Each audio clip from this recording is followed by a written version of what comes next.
Three friends, Anik, Tapan, and Ravi, were always on the hunt for places steeped in history and mystery.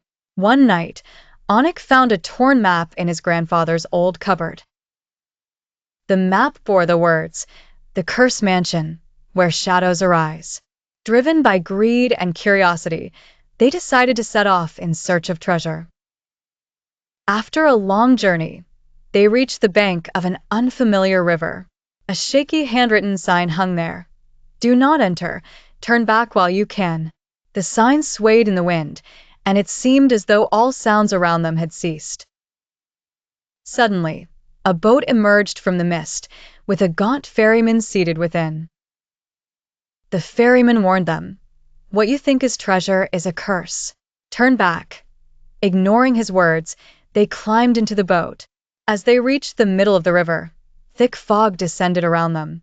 Suddenly, an unseen voice whispered, "You have come, after many years." After crossing the river, they entered a dark jungle.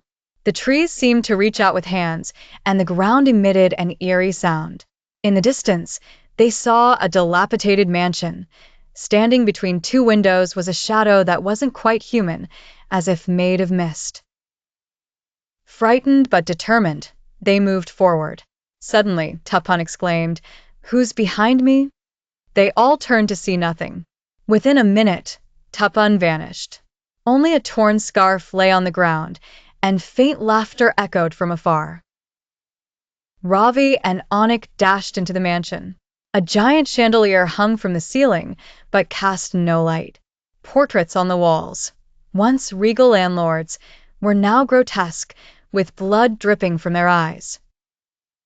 In one room, the door slammed shut. Ravi tried to open it, but it seemed to breathe. Suddenly, a torn diary fell before him. Every brick of this mansion, every shadow, all demand blood.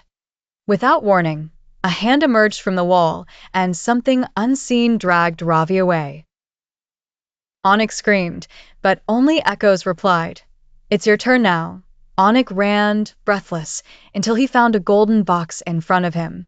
Written on it were the words, "Not treasure, but a shadow's door. Once opened, the way back is closed."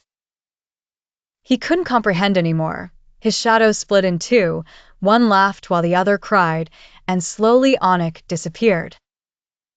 Even today, if anyone mistakenly passes by that riverbank at night, a voice from the boat in the mist whispers, "You have come. Now it's your turn. The shadows will awaken once more."